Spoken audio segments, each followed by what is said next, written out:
بسم الله الرحمن الرحيم اللهم صل على سيدنا ومولانا محمد وعلى ال سيدنا ومولانا محمد وبارك وسلم عليه رب زد رب شرف نو منګه د عموم د لپاره دوه قسم الفاظ استعمال یو هغه چې د لفظ په اعتبار سره هم عامي د معنا په اعتبار سره هم عامي او شول بیا هغه چې صرف د الفاظو په اعتبار سره پکې خصوص وي او د دغه په اعتبار سره پکې د معنا په اعتبار سره پکې عمومي نو هغه هم ذکر شول بیا موږ چې بعض الفاظ دي چې هغه وزه داګه د عام د پاره شي نه پنځه ټکي موږ داغه مبارک ذکر وکړو من ما کل کلما او جميع و د دې نه هغه عام ذکر کوي چې هغه عام دا د دې وضع خدا عموم د پاره نه شي خو د خارج د وجنه د یو صفت خارجي د وجنه پدې کې عموم پیدا شوی نو پدې کې اولنې خبره ده چې نکره په موضع نفي کې راشي نو دا به عموم پیدا کوي یعنی نکره آسان الفاظو کې نکره د عموم د نفي نه ورستو راشي ان د نفي نو ورستو نفي دی غلې نفي ما راغلې لا راغلې د دې ورستو نکره راغله نو دا به عموم پیدا کوي په دې کې یعنی ډېر افراد به شامل او چې نکره په اثبات کې راغله یا مطلب دا نکره ټکه راغله او دا غي نمک کې حرف نفي دا نه راغله نو بدی کې به خصوص وي لیکن مطلق به وي دا خصوص به بګي په یو فرد باندې بدلالت کوي او مطلق وي پوه شو به نه باندې ها ځکه نکره چې دا کنه دا په اصل کې وضع شوی د ماهیت لپاره یا د فرد غیر معین لپاره نو چې کله نکره په دې کې باندې دغه داخله شولا حرف نفي په داخله شولا نو د فرد غیر معین نفي به هم کوي او د فرد د ماهیت نفي به هم کوي ځکه د ماهیت نفي ونه کړله او یا د فرد غیر معین نفي ونه کړله نو بیا به نفي دای په صفیده بیا نه پوه شو به نه باندې وګوره ورته والنكرة في موضع النفي ثم لما فرغ بيجي كلا فارغ شو مصنف رحمة الله عليه عن بيان العام الصيغي والمعنوي دا هغه بیان دا هغه عام نه کوم چې د صيغي په اعتبار عام هذا معنی په اعتبار سره عام وزن نو ذکر ما يكون عمومه عارضا بدليل خارج نو ذکر کوي د دینه هغه ځګونه چې هغه عموم راغلی وي د دلیل خارجي د وجنه عارض او دلیل خارجي فقال فرمای والنكره في موضع النفي تعم نکره چې په زید نفي کې راشي نو په دې کې به عموم پیدا کیږي آسان دا ده چې نکره یو دغه نو مخکې حرف نه راشي نکره دغه نو مخکې سره راشي حرف نه راشي خا ادي کی خبر اشته وهم تتخابه وذلك لانها ولي زکه چې دا نکره د اصلي وظیفه په اعتبار سره یعنی نه کېره وځکل شي وي دا للماهیت د ماهیت لپاره ماهیت حقیقت او لفرد واحد غیر معین یعنی یو فرد لپاره خو یو فرد بغیر معین وي لکه ته ما رايت رجلا د دې مطلب و مطلب دی یو دا چې ما رايت رجلا ما د سرنا اړو سړی لیدل نه نه سم حقیقت د سړی چې نامې نه لیدل ادوی معنی دا چې ما رايت رجلا ما یو سړی نه لیدل نو کدا دی وی چې ما رايت رجلا یو فرد غیر معین دي مراد وسو ته چې ما هیڅ یو سړی نه لیدل نو دا سره دا د غیر د حقیقت باندې عمل وکړو نو دا نکره د سره بار او تکل شي نو په دې کې دوه قول دي یا خو د ماهیت لپاره په ماهیت باندې دلالت کوي په حقیقت باندې دلالت کوي او یا په فرد غیر معین باندې دلالت کول لپاره نکره وځي شي دا فاذا دخل عليها النفي کله چې په دې باندې نفي داخله شولا نو تعم په دې کې به عموم پیدا کیږي پوه شئ ولی النفي الماهیت ځکه نفي د ماهیت او الفرد الغير المعين لا يكون الا كذلك دا منی مگر د قصبی لکه پوه شو به دی معنی وای چې سو پوری پدې کې تا دا عموم نه پیدا کړه کنه نو د فرد غیر معین نه بینه کېږي لکه ته ما رايت رجلا وته زمانه دینه حقیقت د سړی نه مرادو نو په نبی کې عموم بیا ناراضي یا ته د ما دینه غیر معین نه مراد نو دا ته ناراضي بګي بیا عموم بګي ناراضي فان تزم خا وز دا کنه چې دا بیا معنی دا من استغراق را متضمن یا بنوي لکه مطلب دا دی چې نکره باندې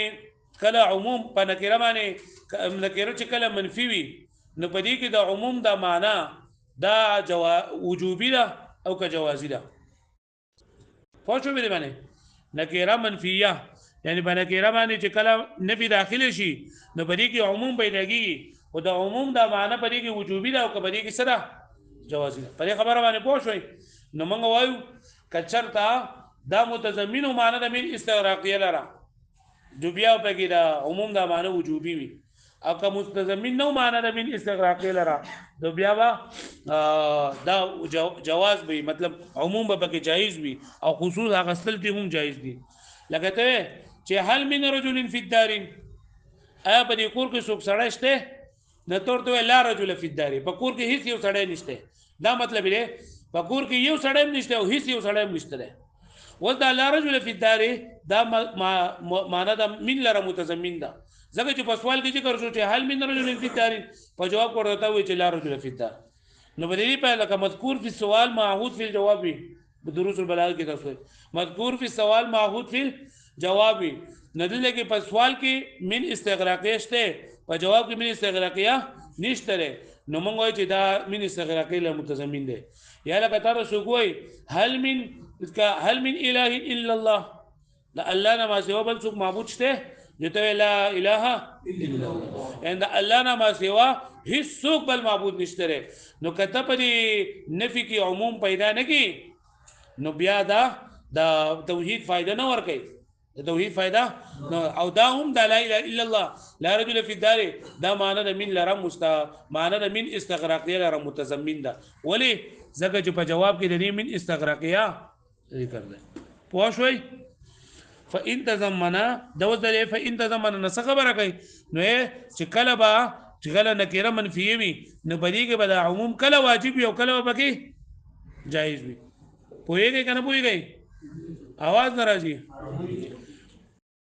نو دا خبره بلاول ځان لوکي چیرې نکره منفیه په دې کې د عموم واجب بکلوي او جایز بکلوي نو فإن تضمن معنى من الاستغراقية كچرته دا نکره منفیه متضمنه معنی د من استغراقیه لرا نو کان نصا فيه نو دا با صراحت وی پرېږي یعنی دا به پرېږي لازم وي دا عموم به واجب وي کما فی لا رجل فی الدار لك لا رجل فی الدار په جواب دا هغه چا کې چې تاسو کوی هل من رجل فی الدار او ته په جواب کې څه وې دا اصل کې لا من رجل فی الدار وقوله لا اله الا الله چې دا جواب کې دا چا چې تاسو کوی هل من اله الا الله نو ته په جواب کې څه وې لا اله اصل کې څه لا من اله الا الله والا او کچرته د سینوي یعنی کچرتا دا نکره منفیه معنا دا من استغراقیه لره متضمن نوي نو لکان ظاهرا فی دا پرې ظاهر و محتملا للخصوص دا خصوص احتمال بلري والدليل على عمومها الاجماع وذا كان چې نکره منفیه د عموم فائدہ ورکړي لکه دلیل سره و یو اجماع ده او یو قران ده او اجماع سره اجماع لګیدل چې تک لا اله الا الله کې ته د نکره منفیه د عموم فائدہ ورنګي نو بیا توحید نه ثابتيږي څنګه ثابتيږي توحید نه ثابتيږي او دیم دا چې استعمال الله تعالی په قران مجید کې کړی دی الله تعالی په قران مجید کې دې استعمال کړی دی تاسو موجبه جزئیه پیژنې قانونو موجبه پیژنې موجبه څه ته وایي واجبه اونکی او کلیه ټول نو چې دا موضوع دا محمول د موضوع د هر فرد لپاره ثابت وي نو دې ته څه وایي موجبه کلیه موجبه جزئیه څه ته وایي چې دا محمول د موضوع د بعض افرادو لپاره ثابت وي او بعض لپاره نه ثابت دي ته څه وایي سالبه معنا دا منفی نو سالبه کلیه چې دا محمول هر فرد د موضوع نه د موضوع د هر فرد د منفی وي دې ته ویل کېږي سالبه کلیه څه ته ویل کېږي او چې د موضوع د محمول بعضی افراد د محمول بعضی افراد د موضوع د بعض افراد نه منفی او د بعض لپاره ثابت دي دې ویل کېږي سالبه جزئیه څه ته وایي دا یو بدن کرالو وس دا خبره وسره یاد کړئ چې د موجبي جزئي نقیض دا سالبه کلیه راځي د موجبي جزئي نقیض سره راځي موجبه جزئیه ما ونه پیژنده د محمول بعض افراد، جز بعض ته وي، کل ته وي ټول ته، او جز بعض ته وي، او موجبه واجبونکي او سل معنی منفي کوونکي وزن لګوي. موجبه کلیه یعنی ټول افراد د معمول د موضوع لپاره ثابتول، موجبه جزئیه د معمول بعض افراد، او سالبه کلیه د معمول ټول افراد د هر فرد د موضوع د هر فرد نه. الله تعالی په قران مجید کې دا قضیه استعمال کړی دي، او الله تعالی وی ما انزل الله على بشر من شيء. دي کافرانو وی ما ته فکر نه کنه ما انزل الله على بشر من شيء. الله تعالی د دینه مخکې آیاتو فرمایو کنه چې من انزل الكتاب الذي جاء به موسى، چې چا نازل کړی دی کتاب هغه چې راتله کړي بای سره موسی علیه السلام، یعنی تورات چا نازل کړی دی پوه شوئ. نو وی ما انزل الله على بشر من شيء، چې نه نازل کړی الله پاک په هیڅ یو انسان باندې، هیڅ یو سیز، هیڅ یو انسان باندې. نو ګوره علی بشرین دا موضوع موضوع او شیء چې نه دا محمول دی. دلته کې ګوره چې دو دا موضوع د هر فرد نه، د محمول د هر فرد نه، د موضوع هر فرد منفي کو، چې الله تعالی په هیڅ یو انسان باندې هیڅ یو سیز نه نازل کړي. په انسانانو کې بعض سینه نه دا پکې څوک دی موسی علیه السلام دی، او په سيزونو کې بعض سینه دا څه دی کتاب دی. پوه شو بنه معنی. نو کته دا موجبه د عموم فائدہ نه ورکړي، دا عموم دا څه ورته وي کنه کیره منفیه د عموم فائدہ نه ورکړي، نو بیا به دا سالبه کلیه نقیص به د موجبه جزئیه برانه شي. لکه من انزل الكتاب الذي جاء به موسى دا موجبه جزئیه ده، ځکه چې ګوره ما تاسو وی چې په اشیاء کې بعض دا کتاب دی کنه، او په بشر کې بعض دا څوک دی موسی علیه السلام دی. نو من انزل الكتاب الذي جاء به موسى بدی کې د محمول بعض افراد د موضوع د بعض افراد لپاره خاص شو کنه، دا څه شولا موجبه جزئیه، څه شولا من انزل الكتاب الذي جاء به موسى دا څه شولا موجبه جزئیه، او د موجبه جزئیه په نقیص کې سره راځي ما انزل الله على بشر من شيء. نو دې معنی سره چې الله تعالی په هیڅ یو انسان باندې هیڅ یو کتاب نه نازل کړي. پوه شو به معنی. نو دا هیڅ یو انسان او هیڅ یو داج منغوایو دا نکری منفی معنی کو، ځکه چې بنکره منفی عموم پیدا کوي. کتاب تو ګورئ. والدليل على عمومها، او دلیل په عموم د معنی چې نکره منفیه د عموم فائدہ ور کوي. وای دلیل به څه شی دی؟ یو اجماع ده. اجماع څنګه ده؟ نو موږ وی کتابه کې په نکره منفیه کې عموم په ونه منی، نو بیا لا اله الا الله د توحید فائدہ یخی کو ده په زور باندې. ول استعمال او استعمالهم په یعنی اطلاق په قران مجید کې او په حدیث مبارکو کې استعمال شوی نه نکره منفیه، نو دا هم د عموم فائدہ ور کوي. لکه فرمای وقول تعالی اذ قالوا هر کله چې وی دي بنی اسرائیل سی وی ما انزل الله على بشر من شيء، چې نه نازل کړه الله پاک په هیڅ یو انسان باندې هیڅ یو سیز. نو دا انسانانو کې بشر کل دی، بشر کل دی کنه، او موسی علیہ السلام سره باز دی، او شی انجیلن دا کل دی، او بری کې د تورات څخه نس شری. نو قول ته ورته وای پیغمبر سلام چې تاسو دا وایي کنه چې الله پاک په هیڅ یو انسان باندې هیڅ څه نه نازل کړي. نو من انزل الكتاب الذي جاء به موسى، کتاب چا نازل کړو چې راتله کړو بای سره موسی علیہ السلام. فلو لم يكن قوله على بشر وقوله من شيء مفيدا للسلب الكلي، وکچته دا على بشر او من شيء دا مفید د سلب کلی نه، دا مفید د سلب کلی نه. سلب کلی څه ته ویل کېږي؟ لکه ما تاسو موجبه سالبه کلیه چې د محمول د هر فرد نه د موضوع هر فرد نه څه شوی نبی په لما كان قوله. نو بیا به الله تعالی دا قول چې من انزل الكتاب چې ردن دا بنوي بیا رد على سبيل الايجاب الجزئي په طریقې دا سبیل د موجبي جزئیه، لان سلب الجزئي لا يناقض الايجاب الجزئي، ځکه چې موجبه ځکه چې سالبه جزئیه د دې نقیض موجبه جزئیه ناراضي، بلکې د موجبي جزئیه نقیض راځي سالبه کلیه. په بنه شوي نو ما انزل الله على بشر من شيء دا سالبه کلیه به تمنه او سالبه کلیه دي ته وای چې د محمول د هر فرد نه د موضوع هر فرد څنګه تاسو کړی منفي کړی او چې کله دا تا منفي کړل چې د عمومي نه د هر فرد نو بری کې عمومي کنه لکه پوه شو به معنی وفي الاثبات تخص لكنها مطلقه او چې کله دا نکره په جمله مثبته کې رااله یعنی په نکره راغله نکره رااله خو مثبت وا نکره مثبت وا نه دا په دې کې په خصوص وی لیکن مطلق به مطلب دا دی چې فرد به یوي خو هغه فرد چې دا به عام وي فرد به یوي خو به سوي عام به وي لکه تا چاوي چې لکه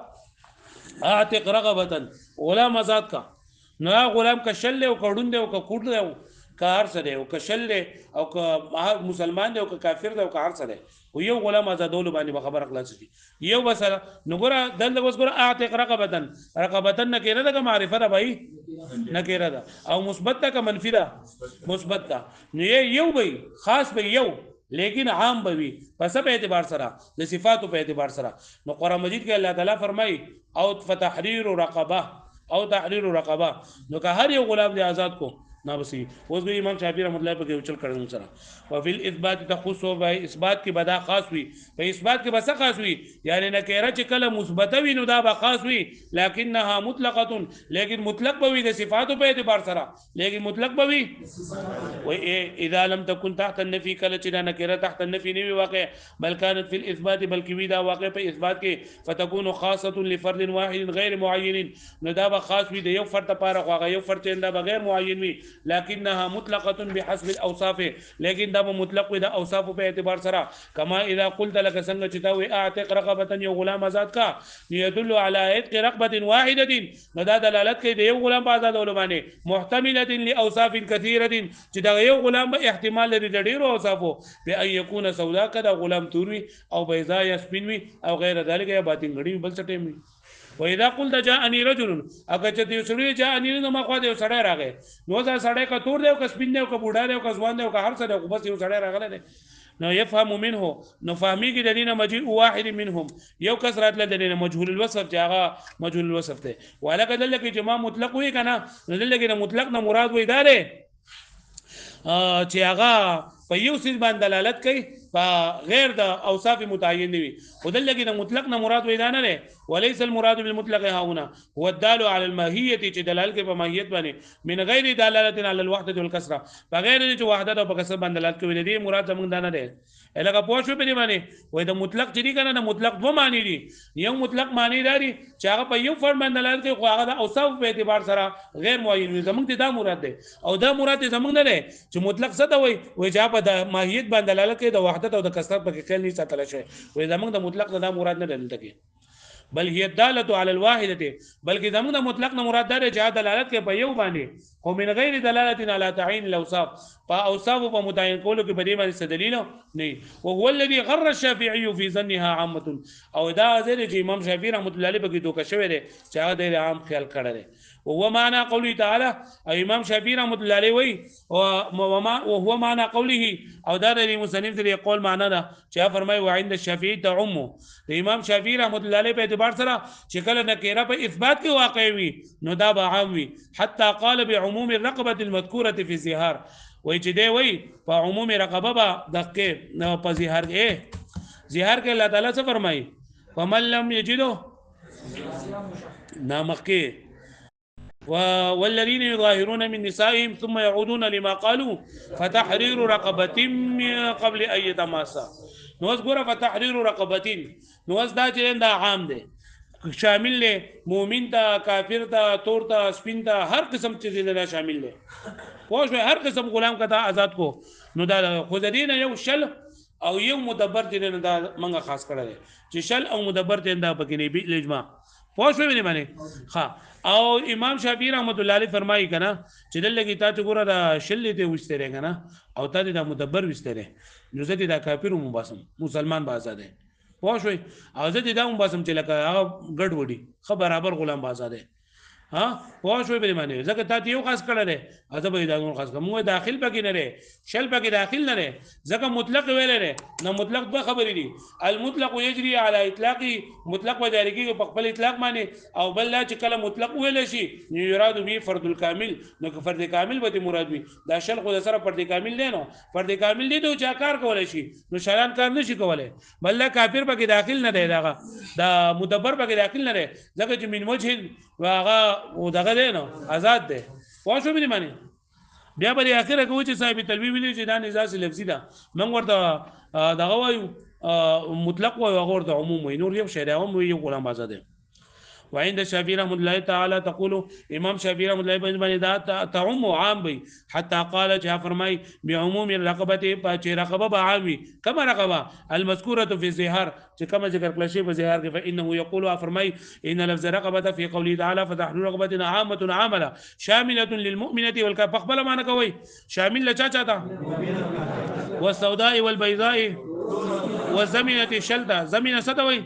والمجنونة وستا لولتا والعمياء رنتا والمدبرة وغيرها وقد خصت منها الزمنة والمدبرة ونحوها بالإجماع أو إذا دين دا شل أو مدبره دا خاص کړل شي وي ونعمي او د دې په شان نور لکه هغه چې لکه لاسونه یې نه یا ام ولدی دا دې خاص کړل شي ولې بالاجماع پس سره نو دی وای د امام شافعي رحمت الله علیه فاخص انا منها الكافره بالقياس عليها واذا دا کافر خاص کوما او زي ما چې په ظاهر کې به رقبه مؤمنه به ورکه کافر نه شور کوله ته دا خاص کوم زه دا خاص کوما نو موږ ورته چې بای ان تخصيص الزمینه ليس بتخصيص چې موږ د دینه دا شلو دا مدبر او دا دې موږ خاص کړی نه دي دا پکې سره داخل دي نو دا پکې سره لکه تا به ما د الله اعتراض کوو کړی چې ما پکې داخل کړو به به تويسته وي نو ما پکې داخل کړی ته په ما باندې څنګه راکې ونحن نقول ان تخصيص الزمینه ليس بتخصيص چې دا شل خاص کول دا تخصیص نه بل هو خير داخلين بلکې دا داخل لري تحت الرقبه المطلقه دا رقبه مطلقه اذ هو فائت جنس المنفعه اذا جنس منفعه سره فوت شوی والرقبه المطلقه رقبه مطلقه ستوي ما تكون سليمه عن العيب چې هغه سالم دي سنه والمدبره غير مملوكه من وجه او مدبره چې نه لکه غیر مملوک من وجه فلا يتناولها اسم الرقبه نجد اسم رقبه شامل نه ده ولا ينبغي او پکارنه يقاس عليها الكافره في التخصيص چې قياس به بری باندې کافر په تخصیص کې لګه پوه شو ځکه ما دې تويس نه نو ته څنګه دکې ولنا في هذا المقام ضابطتان واذا من دبر په دې مقام کې دوه ضابطې دي نمبر 1 ان المطلق يجري على اطلاق مطلق چې کله مطلق ذکر شون دی بجاری کې په خپل اطلاق باندې والثانيه تو دویم نه ان المطلق ينصرف الى الفرد الكامل چې مطلق با ګرځي ستا فرد کامل دا فرد کامل چې نه داسې شه چې هغه روح غلام شل نوي فالاول في حق الاوصاف يجري على اطلاقه واذا دا چې دا په حق د اوصاف کې چې ایمان او کفر والثاني في حق ذات كزمانه والعميه لکه پوه شوي وقال صاحب التلويه او صاحب التلويه پکې فرمایي چې ان هذا النزاع لفظي چې امام شافعي رحمت الله علیه او زمونږ دا اختلاف چې کوم دی دا اختلاف لفظي دی لفظي مطلب دا دی کنه چې لکه هغه مو یو غلام بازار دی او موږ مو یو غلام بازار دی خو موږ وایو چې موږ ورته لکه مطلق وایو او ورته سوي عموم وي نور لکه هغه هم د سن وي چې دوه غلامان بازار یا به 3000 یا به 4000 او عموم خو دې ته کنه چې افراد ډیر وي فوشو بني ماني وقال صاحب التوزيع ان هذا النزاع لفظي لا نزاع لفظي لا اذ لا يقول الشافعي رحمه الله عليه لکه امام شافعي رحمه الله قول نه کړی به تحرير رقبات في الزهار چې په زهار کې ډېر غلامان ده وانما يقول او فرمای به تحرير رقبه واحده فقط ونحن ما قلنا هغه چې موږ وایو الا بعموم الاصل فسواء ان سمي هذا اطلاقا او عموما برابر خبره راکته ور د اطلاق او کته ور عموم به موږ ورته مطلق وایو ورته سوې او ورته عموم لکه پوه شو به معنی زين